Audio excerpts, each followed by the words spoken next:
ஒருங்கிணைந்த குரூப் 4 தேர்வுகள் மூலம் ஒரே ஆண்டில் 4456 பணியிடங்கள் நிரப்பப்பட்டதாக தமிழ்நாடு அரசு பணியாளர் தேர்வாணையம் தெரிவித்துள்ளது.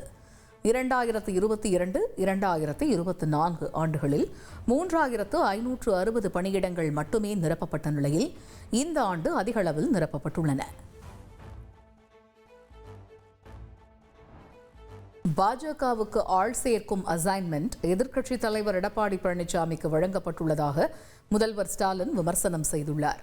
பாஜகவை அதிமுக ஆதரிப்பதற்கு குறைந்தபட்சம் செயல் திட்டம் ஏதாவது இருக்கிறதா என்று கேள்வி எழுப்பிய முதலமைச்சர், மைக் கிடைத்தால் போதும், தனக்கு பிடிக்காதவர்களை எல்லாம் EPS வசைபாடிக் கொண்டிருப்பதாகவும் குற்றம் சாட்டினார். மாண்புமிகு எதிர்க்கட்சித் தலைவர் எடப்பாடி பழனிசாமி அவர்களை எப்படி பயன்படுத்தி இருக்கிறாங்க என்றால், கூட்டத்துக்கு கூட்டம், மேடைக்கு மேடை, தெருவுக்கு தெரு சென்று தன்னுடைய கூட்டணிக்கு யாராவது வருவாங்களான்னு ஆள் சேர்ப்பதற்கான அசைன்மெண்ட்டை கொடுத்திருக்கிறாங்க. அவரோ மைக் கிடைச்சா போதும்னு தங்களுக்கு பிடிக்காதவங்களெல்லாம் விருப்பம் போல திட்டிட்டு இருக்காரு. அதிமுகவில் பிரிந்து சென்றவர்களை ஒன்றிணைக்க வேண்டுமென போர்க்கொடி தூக்கிய முன்னாள் அமைச்சர் செங்கோட்டையன் அடுத்த கட்ட நடவடிக்கை குறித்து இன்னும் முடிவெடுக்கவில்லை என்று தெரிவித்துள்ளார். ஈரோடு மாவட்டம் கோபியில் செய்தியாளர்களை சந்தித்த அவர், தனது ஆதரவாளர்களை கட்சியில் இருந்து நீக்கினாலும் விரைவில் நல்லது நடக்கும் என நம்பிக்கை தெரிவித்தார். விஜய் மீது வழக்கு பதிவு செய்வதற்கு தமிழக அரசு பயன்படுகிறது என்று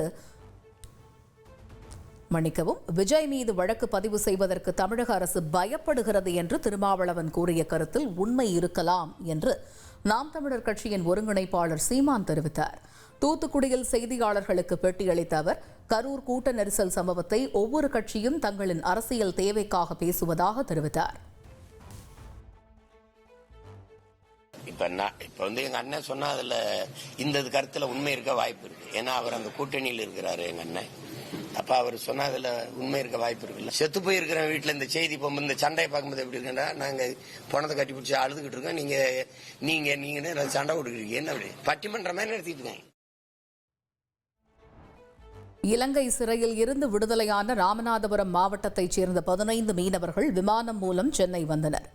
எல்லை தாண்டி மீன்பிடித்ததாக கைது செய்து சிறையில் அடைக்கப்பட்ட மீனவர்கள் மத்திய மாநில அரசுகளின் பேச்சுவார்த்தைகளுக்கு பின் விடுதலை செய்யப்பட்டனர். வீடுகளில் வளர்க்கப்படும் செல்ல பிராணிகளுக்கு லைசன்ஸ் மற்றும் சிப் பொருத்துவதற்கு 1 மாதம் காலக்கெடு விதிக்கப்பட்டுள்ளதாக பெருநகர சென்னை மாநகராட்சி மேயர் பிரியா தெரிவித்துள்ளார். ரிப்பன் மாளிகையில் செல்ல பிராணிகள் தெருநாய்களுக்கான இணையதளம் மற்றும் செயலியினை தொடங்கி வைத்த அவர், இதுவரை 67,297 தெருநாய்களுக்கு ரேபீஸ் தடுப்பூசி செலுத்தப்பட்டுள்ளது என்றார். ஆன்டி ரேபிஸ் வேக்சின் ஒரு பக்கம் இருந்தாலும் இப்போ தொடர்ச்சியாக இந்த சிப் பொருத்தப்பட்டிருக்கு.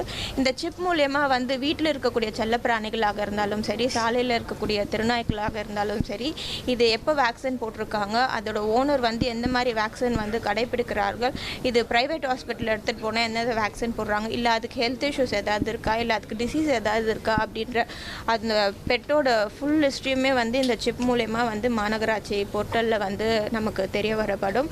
அதே போல் வீட்டில் வளர்க்கக்கூடிய ஒவ்வொரு செல்ல பிராணியுமே சென்னை மாநகராட்சிக்கு இருக்கக்கூடிய இந்த போர்ட்டல் ரெஜிஸ்ட்ரேஷன் பண்ணுமாறு தெரிவித்திருக்கிறோம்.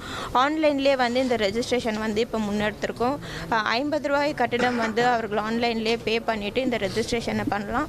இதில் அந்த செல்லப்பிராணியோட ஓனர் டீட்டெயில்ஸு, அந்த செல்லப்பிராணியோட புகைப்படம், அந்த செல்லப்பிராணி என்ன மாதிரி ப்ரீடை சார்ந்தது அப்படின்ற டீட்டெயில்ஸ் எல்லாமே ஆன்லைனில் போட்டு அதுக்கு எந்த மாதிரி வேக்சின் போடணும், எந்த மாதிரி தொடர் நடவடிக்கை எடுக்கணும் அப்படின்றத இந்த ஆன்லைன் போர்ட்டல்லே நம்ம எடுக்கலாம். புதுச்சேரியில் சாலையோர வியாபாரிகள் குழு தேர்தலை முன்னறிவிப்பு இல்லாமல் ரத்து செய்த நகராட்சியை கண்டித்து வியாபாரிகள் சாலை மறியலில் ஈடுபட்டனர். மறியலில் ஈடுபட்டவர்களை போலீசார் அப்புறப்படுத்த முயன்ற போது போலீசாருக்கும் மறியலில் ஈடுபட்டவர்களுக்கும் இடையே கடும் தள்ளுமுள்ளு ஏற்பட்டது.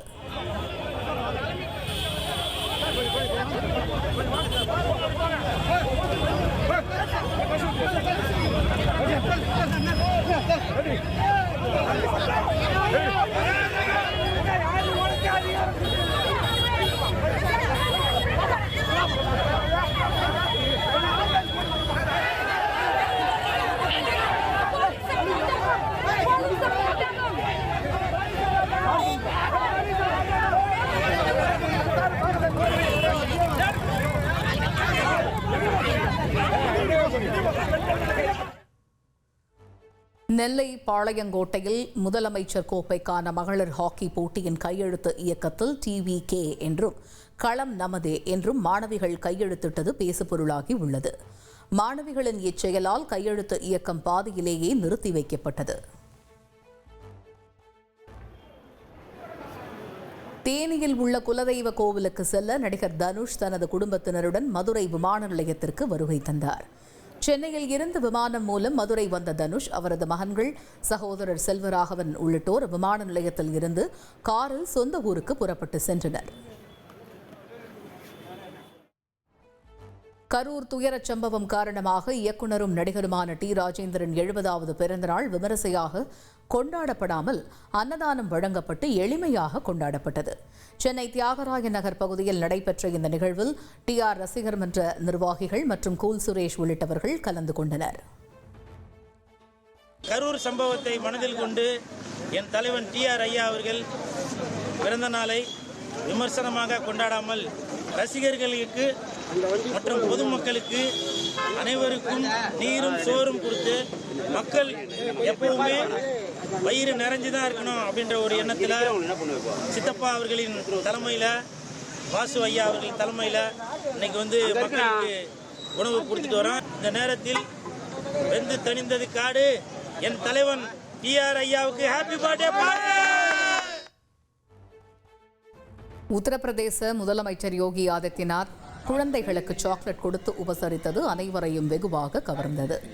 மாதந்தோறும் பொதுமக்களை நேரில் சந்தித்து குறைகளை கேட்டறியும் அவர் குழந்தைகளை தன்னிடம் அழைத்து நலம் விசாரித்ததுடன் சாக்லேட் கொடுத்து அவர்களை உற்சாகப்படுத்தினார்.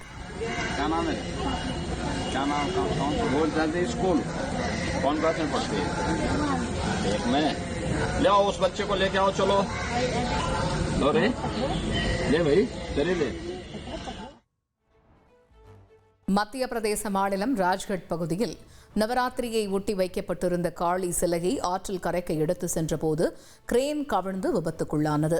காளி தேவி சிலையும் கீழே விழுந்து உடைந்த நிலையில் காயமடைந்த கிரேன் ஓட்டுநர் மருத்துவமனையில் அனுமதிக்கப்பட்டார்.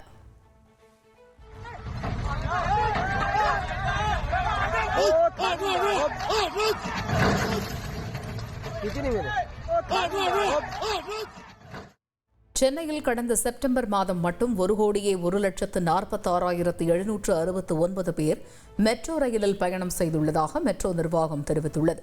அதிகபட்சமாக செப்டம்பர் 4ஆம் தேதி 3,97,217 பேர் பயணம் செய்துள்ளனர்.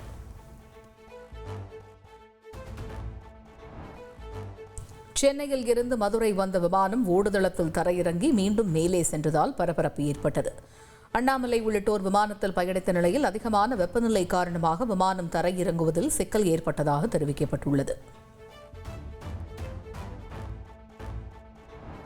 அரியலூர் மாவட்டம் காட்டுப்பெருங்கியம் பகுதியில் பொதுப்பாதை பிரச்சினை காரணமாக இருதரப்பு இடையே மோதல் ஏற்பட்டதால் பரபரப்பு ஏற்பட்டது. வீட்டு மேற்கூரையில் போடப்பட்டிருந்த சிமெண்ட் ஷீட்டுகளை ஒரு தரப்பினர் உடைத்ததால் கற்களை வீசி மற்றொரு தரப்பினர் தாக்கினர்.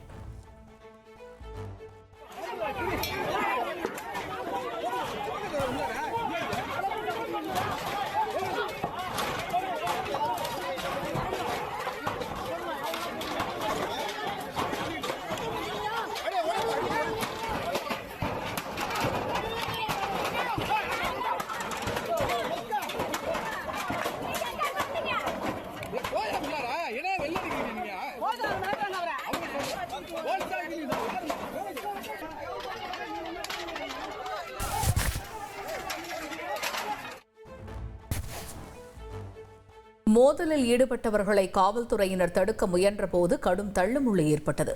நீதிமன்ற தீர்ப்பின்படி நில உரிமையாளருக்கு உரிமை வழங்கப்பட்டுள்ளதாக போலீசார் கூறிய நிலையில் வேலியை அகற்றி பொதுமக்கள் போராட்டத்தில் ஈடுபட்டதால் கைது செய்யப்பட்டனர்.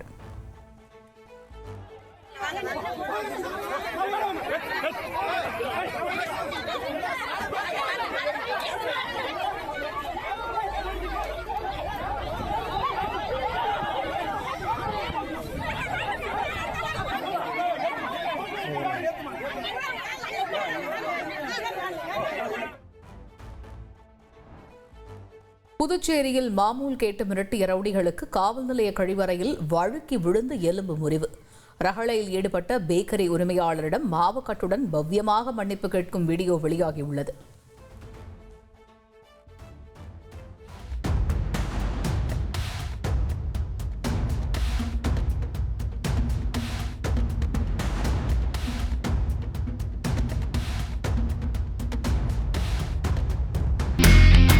இனி செல்லும் இடமெல்லாம் செய்தி.